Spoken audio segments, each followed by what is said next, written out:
Alright, hey guys, it's Sash, and we're going to do a second part on Overpass, and this one is going to be an A general map control. So the last time we had our defaults towards B, we had a lot of emphasis on B.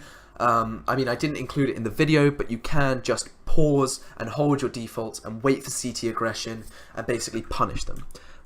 So you can do a fast execute or a late execute. Now this is going to be a gun round by, and you're going towards A map control. So your first guy, you're only going to have one on B. He's basically just going to be flashing, taking the general map control, making sure that they're not boosted up, and then killing anyone that comes towards short B. Then he's just going to sit here for the entire round and make sure that you are holding B short map control. They're going to post up, they're going to think, you know, we've got all the map control, maybe they'll boost on sight and they'll think, look, short B is clear. They'll start walking in, walking through monster, whatever they do, this guy is going to be holding it, alright? Very important, the exact same map control that you took last time in Connector. You're basically going to want to do this every single round regardless what you want to do. It's perfect for rotates to have connector control. It's just a brilliant thing to have. Remember, the door's not going to be blown up, and you're going to take connector control with a little bit more emphasis than last time. So your two people in connector are actually going to be the catalyst for the execute. They're going to come through connector, jump through the smoke after the Molotov and after the smoke. You're going to have a smoke here, you're going to jump through, one person's going to clear here, second person's going to jump up the stairs. That's just buying space for the second person. So whether you're a CT, you're either going to see this guy or you're going to see this guy. Very unlikely that you're going to get a swift transfer onto the headshot angles. So you should be good to at least trade frag in Connector. That's if he's even playing Connector, which is highly unlikely, but it still can happen. Then you've got two people towards A. One person's going to be holding towards long. An early pop flash holds a lot of CT aggression. I know a lot of people want to get close on rock when they've got 5.7s. Some people like to play behind tree. Some people like to play just in the toilets. An early pop flash is going to show that you are coming towards A. It's going to keep the guy on edge. It's going to throw him off a little bit and potentially push him back to sight, which is exactly what you want to happen. The second guy, he's going to pop flash the Guardian peak, make sure that he can't get killed. You know, the same thing as ever, spamming through the smoke a little bit, making sure that the guy's not doing anything fancy, making sure that he's not coming from the other side of tree, and then he's going to smoke off toilet control. So now you've only used two smokes so far, one on toilet and one in connector. You go for a little bit of a jump peek, but this guy's going to be waiting here for a while this guy looks long and just generally clears it with a little jiggle.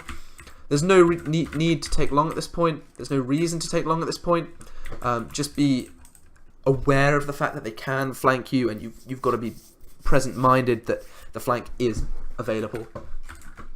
At which point, you're both simultaneously going to peek this. Remember, this is smoked off, so you can't die here. You're both going to simultaneously peek here. Some people, when they understand that there's a connector rush, they like to play in this little cubby. This little cubby is a decent spot, but it's definitely a one and done. Once you sit in this cubby, once you get found out, you're going to get one, maybe two if you're miles, leagues above the people that you're playing against, but it's a really greedy position to play. But just so you're aware, they can sit there. It's quite a nice little cubby to sit in.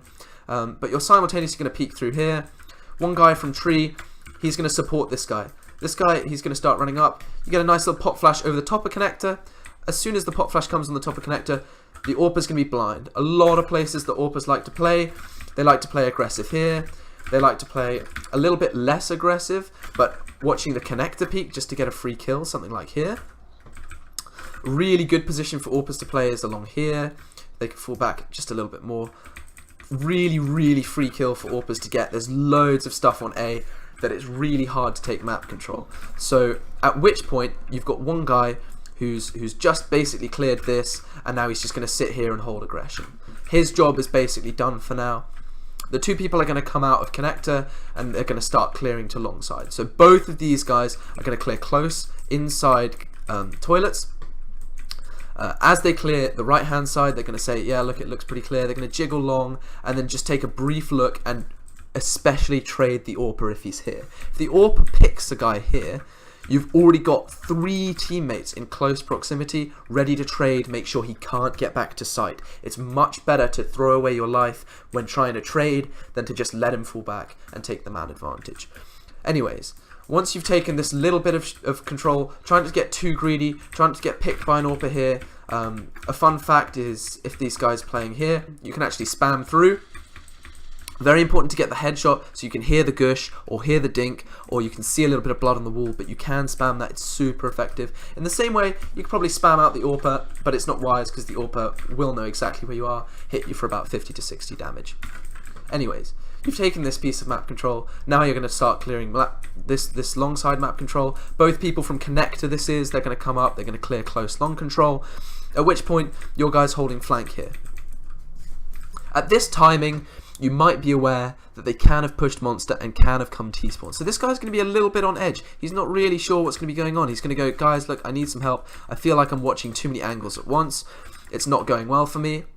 And as these two guys come out of here to clear both sides of long, be ensured that you communicate this perfectly with your teammate. As soon as they clear that, you're going to wide peek, basically trade anyone that's going to be playing close. If they're playing baguette, I like to call it baguette because there's a baguette. If they're playing baguette, it can be a one and done, but you can get some really big plays. I know a lot of teams that don't take long control from that side. They just walk out and you get behind them. 2 free kills if they don't clear it properly. The same being, you know, a lot of people can post up with an AWP along long A, and it's really hard to trade. If you get some boosts up, it's one of the hardest things to trade, so be sure to use a lot of flashbangs. This guy from T-spawn on long, he's got to be using all his flashbangs really wisely, really communicate what you're doing. Just a jump throw to pop flash any AWPer that's going to be sitting there.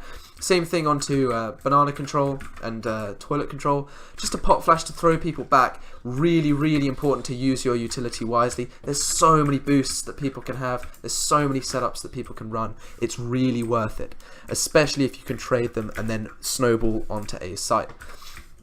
Now coming into the A execute a little bit, a lot of emphasis of the A execute is coming into map control. If you manage to kill their only A player, or let's say they play 2 people A, if you manage to kill one of those guys on A, you need to snowball it immediately. You need to have a super fast reaction. The guy on short B, he's going to start faking by spamming. You know, he's going to try and make as much noise as he can without being picked. Just make his presence known so that he's going to hold some rotates to make them second guess themselves that it's an A.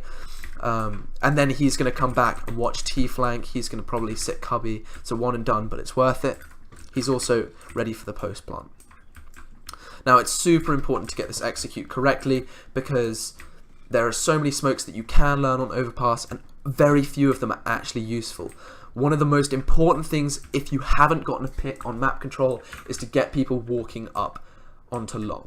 You're going to have your AWPer posted on this side of the wall so that he can hide as best possible. You know, it's a really, really non-favorable fight for terrorists on long. You can be pop flashed, you can be sprayed down, you can be smoked off. There's a lot of things that can go wrong, and it's very important that the 2 people that are playing here are ready for most of it. Having said that, you've got 2 people on short, and let's just hope that you've got your smokes right. There's a couple smokes you can throw. One is at the top of the C. You come behind this bench.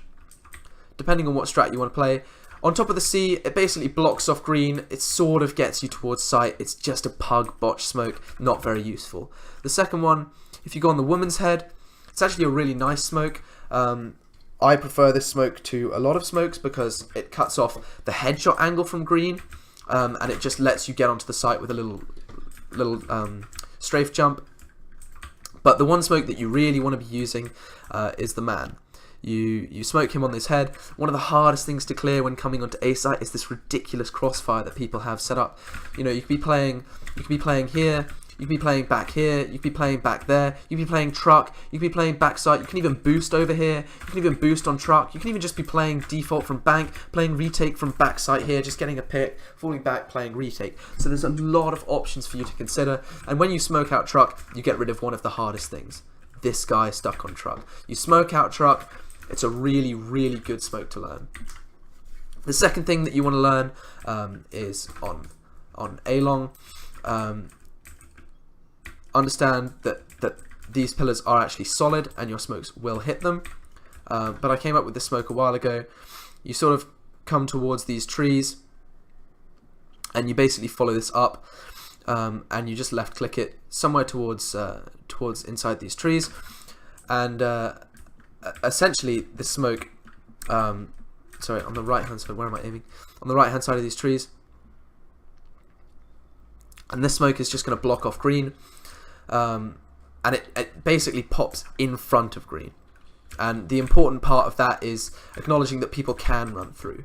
And the acknowledgement that people run through then leads you to your next part, which is Molotoving that side. That's probably the one Molotov you want to throw. If you have a second Molotov, you can bounce it off back here. If you have a third Molotov and you're really going for the solid execute, then you can Molotov off bank as well. This should give you most of sight. You want to pre-fire this as you come into it and hold it. It's a really good position to hold. As this guy comes out here, if you've got one of your aimers in this spot, it's the easiest headshot ever. You've just got your crosshair placement. The guy will literally walk into your crosshair. It's a free headshot. The A execute can be really risky, really difficult to get the map control, but it's really worth it if you can pull it off correctly. I hope this guide has helped you guys.